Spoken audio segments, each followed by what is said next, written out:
네, 안녕하십니까.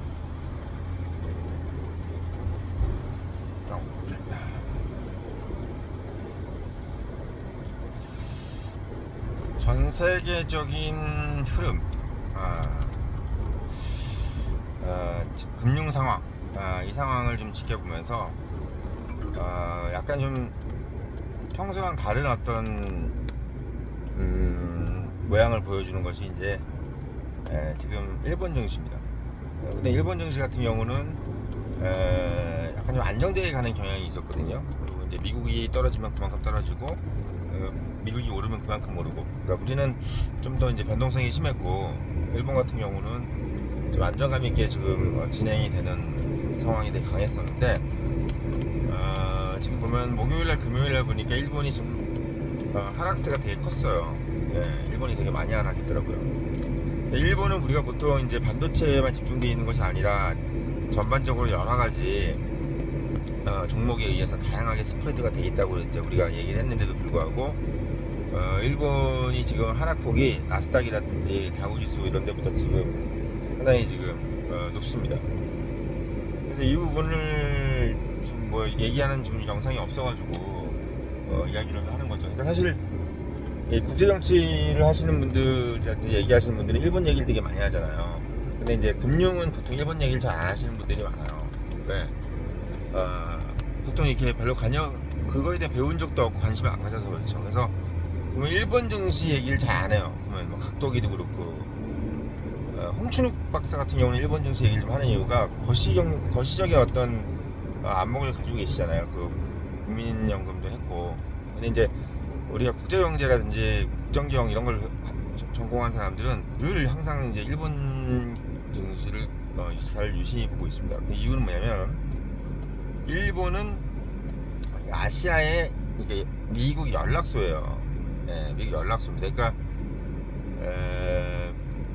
미국이 하고 있는 것의 한 80% 정도를 하는, 미국에서 나오는 현상에 어느 정도 한 8, 90% 정도를 따라가는, 이게 이제 일본의 어떤 그 제스처인데 그래서 이제 안정감이 있는 거죠. 그러니까 안전자산을 찾는 사람들이 미국까지 가긴 좀 그렇고, 왜? 미국은 또 너무 저기 하니까 바로 언제든지 바로 이제 아시아에서 상황을 봐가면서 신흥국 증시에 들어가겠다는 돈들이 이제 미국으로 바로 들어가지 않고 일본에서 대기하는 그런 경향이 많다는 얘기죠. 이런 얘기도 이제 많이 안 하는 분들이 많은데 정말 하는 얘기입니다. 근데 이런 것들이 지금 이제 봤을 때 근래까지만 해도 이제 우리가 막 떨어져도 일본은 별로 안 떨어지고 그랬었는데, 지금 보면 일본이 지금 폭락세가 되게 막 컸죠. 지금 뭐 보시면 아시겠지만 목요일날도 목금해서 다 합해서 뭐 한 7, 8%, 6, 7% 정도 빠졌단 말이에요. 통상 못 보던 거예요. 그래서 여러 가지 이제 상황이 이제 좀 겹쳐 있는데, 제가 봤을 때 그걸 좀 설명을 좀 해드리려고 그러는 건데, 지금 뭐 일본이 그렇다고 해서 뭐 무역국자를 안 내고 있느냐, 또 장사가 잘 안 되느냐, 뭐 한국만큼 잘 돼요. 한국은 이제 반도체 집중돼가지고 막 엄청 대박 난 것 같지만, 전반적으로 해외 자본 수지라든지 경상 수지, 무역 수지라든지 이런 것들이 견조하게 계속 잘 되고 있는 나라가 일본입니다. 그렇기 때문에 뭐 한국만 잘 되고 있는 게 아니거든요. 근데 보면은 홍콩 증시는 지금 버텨요. 홍콩 증시는 버티고 중국 증시도 뭐 많이 떨어지는 건 아닌데, 일본 증시가 엄청나게 많이 하락을 했단 말이에요. 그럼 이게 뭘 의미하느냐? 이게 지금 분위기를 의미하는 겁니다. 무슨 분위기? 그러니까 지금 이제 완전히 경제권이 나눠지고 있는 상황인 거예요. 그러니까 미국이 중국하고 이제 한판 붙는 거를 이제 본격화하는 거지. 이제 완전히 진영 논리로 나눠지는 거고, 그런 상황에서 이제 중국 경제로 가는 애들은 홍콩이라든지 뭐 중국 증시 이런 데는 크게 영향을 이제 받을 일이 별로 없는 거죠. 어차피 뭐 달러가 들어가든지 말든지 많이 들어가지도 않았으니까. 이미 홍콩에 있는 달러들이 많이 빠져나왔던 상황이기 때문에 더 빠져나갈 것도 없는 거예요. 중국도 그렇고. 그런 상황인 겁니다. 근데 지금 이제 미국의 경제 영향력에 있었던 나라들, 대표적인 게 이제 한국하고 일본 같은 경우는 지금 이제 미국 진영 안에서 자본의 이동이 시작되고 있는 겁니다. 어떻게 이동이 되느냐? 그러니까 사실 이제 지금까지는 세계화라는 명분으로 달러를 자꾸 해외로 내보내서 저리로 내보내거나 뭐 제로금리로 내보내가지고 미국에 있는 기업들이 중국에 진출해서 돈을 벌고 또는 돈을 벌어서 중국을 자본주의화 시키고 또는 전 세계에 있는 어떤 그 중국 그 위안화 경제권을 달러로 범벅을 만들어 버리겠다는 거지. 그래서 이제 중국 위안화 경제권이 일어나지 못하도록 달러로 아주 버무려 버렸던 게 이제 지난 그거라면, 지금은 뭐냐면 위안화 경제권을 무너뜨리는 것을 달러로 하는 게 아니라 전쟁으로 하고 있는 거예요, 미국이. 예, 전쟁으로. 그러니까 미국이 전쟁으로 달러 결제 시스템을 이제 확고히 다듬고, 그리고 실제로 경제적인 실익을 미국이 이제 본토 내에서 이제 예를 들면 경제 활동이 일어날 수 있도록, 지금까지는 미국이 이제 경제를 희생해 가면서 해외로 달러를 내보냈었는데, 지금은 돈을 다 미국으로 회수해서 웬만한 경제는 다 이제 미국 안에서 해라, 밖에서 하지 말아라, 이런 얘기들을 이제 하면서 결국은 우리가 소위 얘기해서 전술로 따지면 이제 전술이 바뀐 겁니다. 어떻게 바뀌었냐? 이제 너희들 우리는 공격 축구다. 이제 수비 축구가 아니라 공격 축구다. 이런 개념으로 가는 거예요. 저는 공격한다. 이제 중국은 이제는 같이 협력할 수 있는 나라가 아니라 이제 완전히 너희들은 우리하고는 적이니까 이제 적으로 딱 에너미로 딱 규정을 해버린 거예요. 그러니까 이제 어떻게 됐냐? 이제 밖에 나가 있던 어떤 그 척후병들 다 이제 들어오고, 이제는 전열을 닫아듬어서 미국 중심으로 완전히 이제 재편을 하는, 경제를 재편하는 그런 상황으로 가고 있는 겁니다. 그래서 일본 증시가 폭락하는 것들의 핵심이 뭐냐면, 이제 엔화의 가치가 옛날만큼 강하지 못할 거예요. 왜냐면 엔화의 가치가 되게 이제 강해졌던 이유는 인위적으로 이제 엔화의 가치를 강하게 만들었던 거예요. 물론 이제 그 원인이 여러 가지 있는데, 엔화의 가치를 강하게 만들므로써 일본이 이제 제조업 패권을 가지지 못하게 하는 부분도 있었지만, 그거에 대한 또 부가적인 기능으로 엔화가 이제는 어떻게 보면 제조업을 위한 돈이 아니라 금융을 위한 돈, 이런 걸로 이제 어떻게 보면 기능을 바꾼 거죠. 그러면서 이제 너희들은 그냥 돈이나 빌려주고 이제 옛날처럼 그런 거라나 해. 뭐 괜히 뭐 하려고 하지 말고, 막 이런 어떤 느낌으로 이제 얘기를 했단 말이죠. 그러니까 사실 어떻게 보면 이제 제조업 허브가 아니라 그냥 어디 가서 돈이나 빌려주고, 옛날에 부자인데 지금은 부자가 되지 못하게끔 만드는 거. 그냥 적정하게, 어디 그냥 뭐, 아주 큰 재벌이 되지 못하게끔 그냥 돈이나 빌려주는 대부업 정도로 생각을 하는 그런 나라로 이제 만들어버린 거고, 제조업도 선도하는 제조업을 만들게 하는 게 아니라 그냥 뭐 이렇게 부품 같은 거, 소부장 이런 걸로 함으로써 뭔가 얘가 더 외형이 커지게끔 하지 않는 이런 개념으로 이제 시스템을 바꿔버린 겁니다.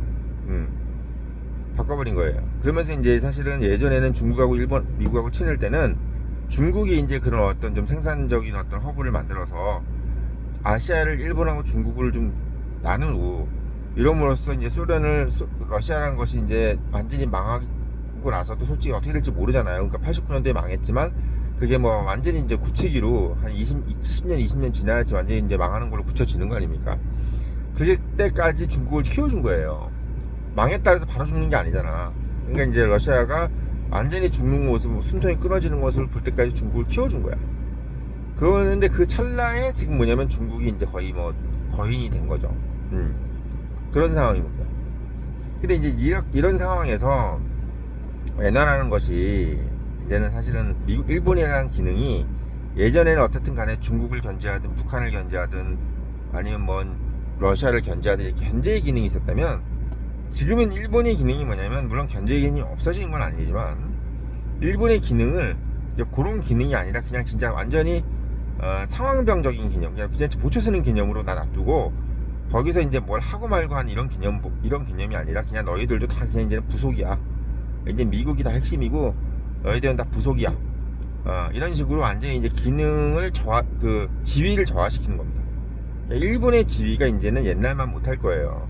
군국주의 이런 거 생각도 못하는 거고, 기본적으로 그냥 뭐 똘마니도 그냥 일반 똘마니가 되는 거예요. 마치 제가 지난번에 말씀드렸지만 G7 국가들이 지금 대부분 누구예요? 영국, 프랑스, 독일, 일본, 막 캐나다 이런 거 등등이잖아요. 솔직히 우리가 뭐 캐나다 선진국으로 생각합니까? 요즘 영국, 프랑스 선진국으로 생각해요. 그냥 한국하고 비슷하거나 좀 못한 나라, 아니면 뭐 잘 살아도 뭐 지금 돈벌이가 없는 거, 뭐 자산은 있는데 뭐 이런 정도잖아. 부모 때는 부자였는데 지금은 뭐 그냥 일반 셀러리맨, 나는 전문직 이런 개념이야. 한국은 전문직인데 예를 들면 영국, 프랑스 이런 거는 그냥 뭐 직업도 그냥 뭐 일반 공기업 다니는 정도 뭐 이런 정도로 생각하는 거죠. 예, 그렇게 생각하는 겁니다. 그러니까 사실은 한국이 이제 일본을 그 정도로 한국이 G7 국가를 그 정도로 볼 정도면 미국이 G7 국가를 어떻게 보겠어요?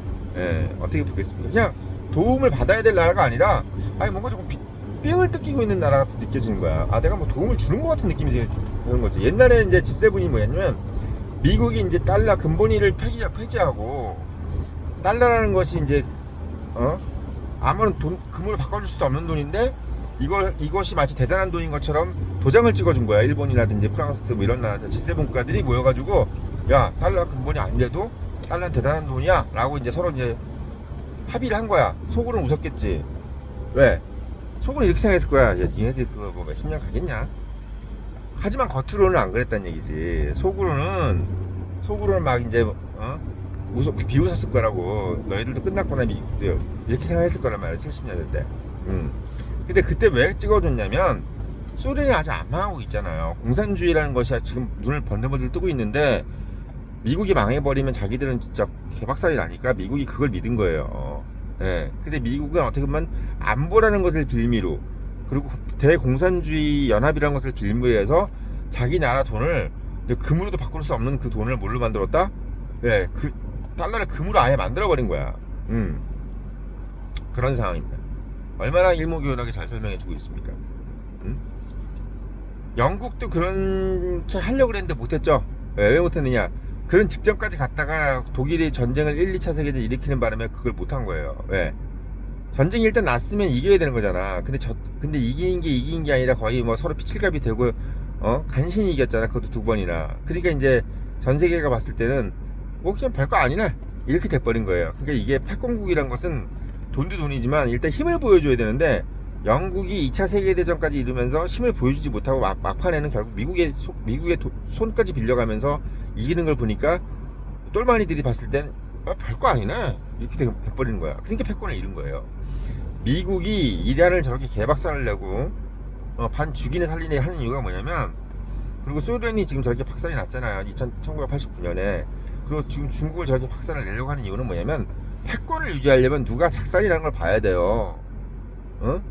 누가 작살이라는 걸 봐야 됩니다. 근데 그 작살나는 놈이 희생양인 거야.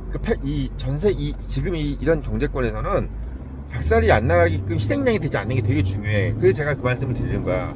한국 정부도 이렇게 우파 정부든 좌파 정부든 간에 미국은 그런 거 안 가려. 뭐 좌파를 가지고 뭐 죽이고 우파를 살려준다? 무조건 자기한테 못하면 다 죽여버리는 거예요.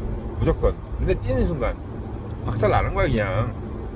우리 족보 같은 거 안 따져줘 걔네들.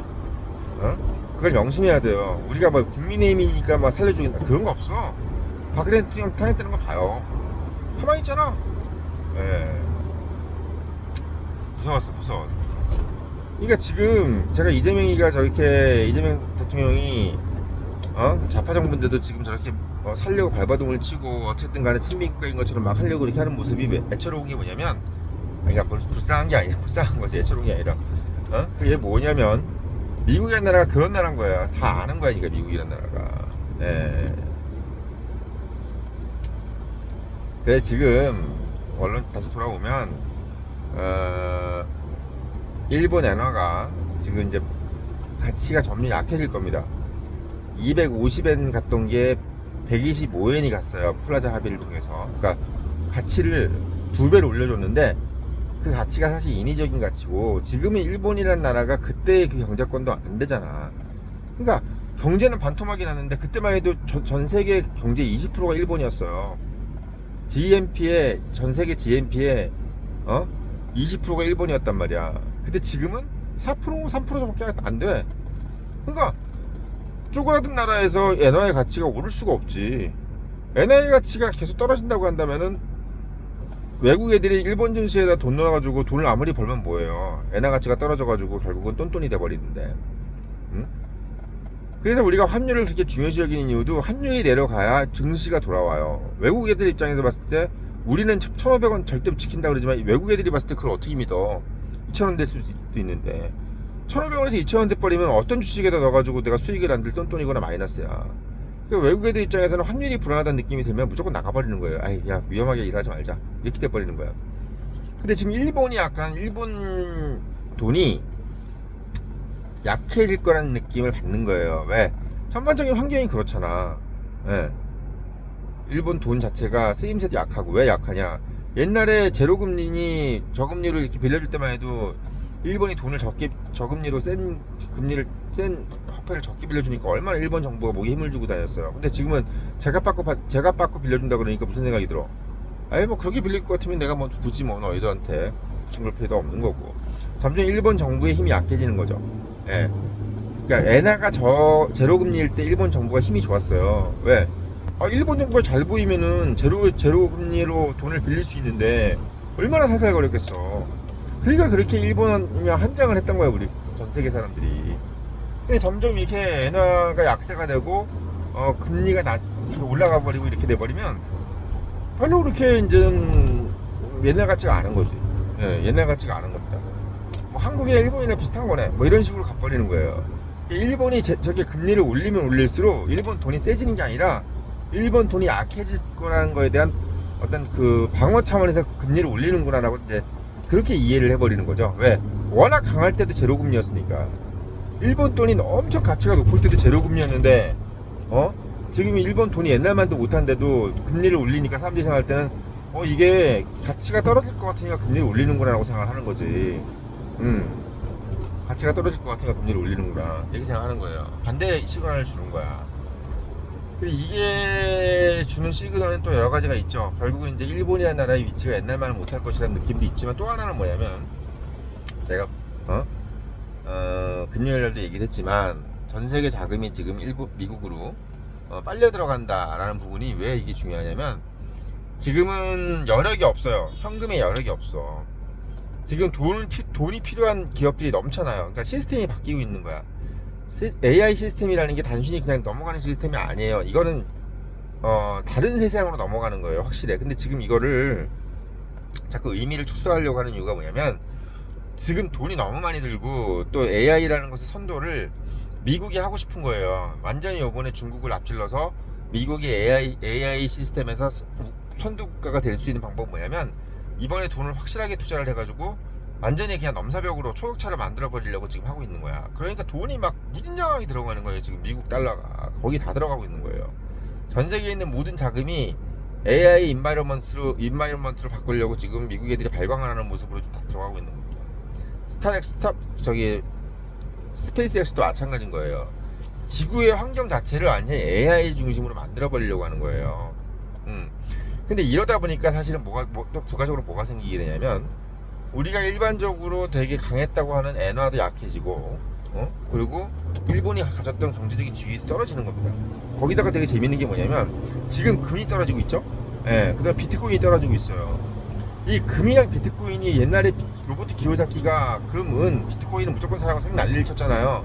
근데 이게 왜 기요사키 말이 왜 좀 틀리게 돌아가냐면 옛날에는 AI라는 것이 눈에 안 들어왔어. 돈을 빨아들일 수 있는 것이 없다고 생각했단 말이에요. 돈은 넘쳐나. 달러를 막 찍어냈는데 그 달러를 빨아들일 수 있는 것이 금하고 은하고 비트코인만 빨아들일 수 있다고 생각했단 말이야. 그러니까 기요사키가 어느 정도 맞춘 거지. 근데 지금은 그게 안 맞는 이유가 뭐냐면 지금 돈을 빨아들이는 게 다 AI로 빨아들이니까 금이니 은이니 비트코인으로 갈 여력도 없고 굳이 그리 가야 될 이유도 모르는 거야. 달러가. 왜 굳이 그리 가야 돼? 돈이 좀 모자른데.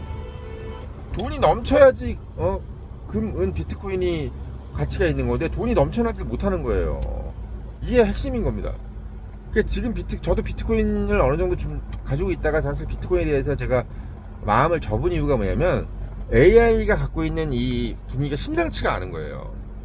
근데 비트코인은 제가 봤을 때 더 이상 좀 힘들 것 같다는 생각이 좀 드는 게 제 생각인 거고, AI가 저렇게 돈을 빨아들이는 이상, 그리고 AI가 어떻게 보면 가치 함축이 돼버리는 거예요.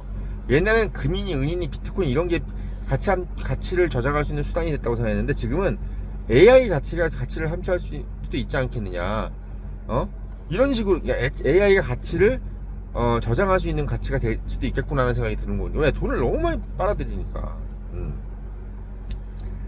그리고 AI는 어쨌든 가치를 창출할 수도 있잖아. 근데 금과 은과 비트코인은 가치 창출을 할 수가 없잖아요. 저장을 할 수 있지만 가치를 창출할 수는 없는데, AI는 가치 창출도 할 수 있고 저장도 할 수 있다 그러면 AI로 돈이 갈 수밖에 없는 거죠. 그러니까 지금 비트코인이 떨어지는 거예요. 예. 금도 떨어지잖아 지금. AI 때문에 그래요. AI. 예. 그래서 이 부분도 좀 알고 계셔야 된다. 그래서 지금 왜 일본이 폭락하느냐? 전 세계 돈이 왜 미국으로 가는 그 환경을 전형적으로 보여주고 있는 게 일본 증시의 폭락이에요. 예. 그러니까 어떻게 보면 뭐 한국 증시만 폭락하지 않고 일본 증시도 폭락해서 뭐 배가 좀 덜 아픈 것도 있는데, 사실은 이게 좀 걱정인 거는 뭐냐면, 다만 다행인 거는 한국은 그래도 AI 혁명에 어느 정도 발을 담그고 있잖아요. 반도체도 그렇고 이런 거. 근데 일본은 지금 그런 것도 아닌데 지금 폭락을 하고 있으니, 기본적으로 돈 자체가 상당히 지금 말라가고 있구나라는 것을 보여주고 있는 상황입니다. 예. 돈 자체가 없다는 걸 보여주고 있는 상황이 바로 일본 증시의 폭락이라는 거. 이 말씀을 드리려고 영상 올렸고, 늘 말씀드리지만 이런 인사이트를 가지려면 본부장이 많은데 꼭 읽어보셔야 돼요. 예, 성공합니다. 애들한테 꼭 사서 나눠주세요. 예, 그다음에 청년의 힘 유료 구독 당부드리면서 영상 마치겠습니다.